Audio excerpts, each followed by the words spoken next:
ICU और OPD इन दोनों में क्या अंतर है, और अंतर के बाद से आईसीयू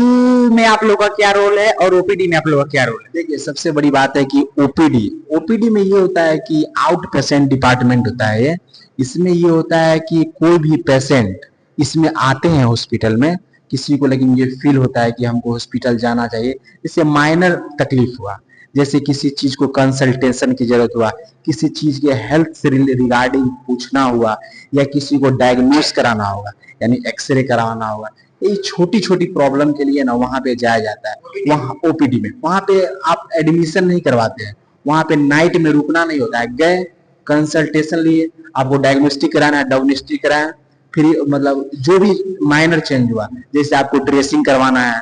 ठीक है, तो आप जाए करवा के फिर अपना घर चले जाए। लेकिन आईसीयू में ऐसा नहीं है, वो क्रिटिकल यूनिट है वो। उसमें क्या होता है, यदि कोई पेशेंट रोड ट्रैफिक एक्सीडेंट हो गया, ठीक है, तो उसमें किसी को ब्रीथिंग में डिफिकल्टी हुआ, ठीक है, किसी को कार्डियक हार्ट अटैक आया, हार्ट स्ट्रोक आ गया, तो उसमें क्या होता है कि इमरजेंसी डिपार्टमेंट होता है वो। उसमें क्या होता है कि जो डॉक्टर का जो होता है उसमें प्रॉपर 24 घंटा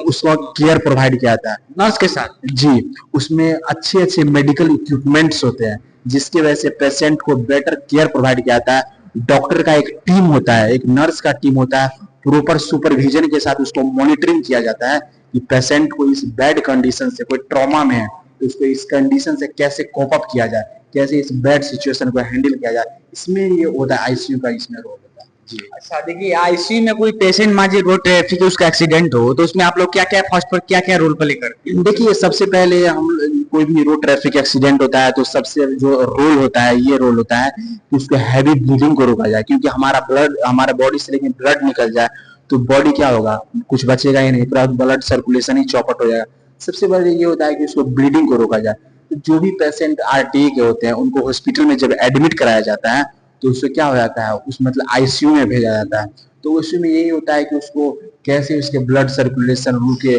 कैसे उसको लेके मान के चले उसको ऑक्सीजन में डिफिकल्टी हो रही है, सांस लेने ब्रीथिंग डिफिकल्टी आ रही है, तो स्वाभाविक सी बात है उसको वेंटिलेशन पे लगाया जाएगा कि उसको क्या करे, कम से कम उसको जिंदा बचे, उसका प्रॉपर ट्रीटमेंट स्टार्ट। अच्छा,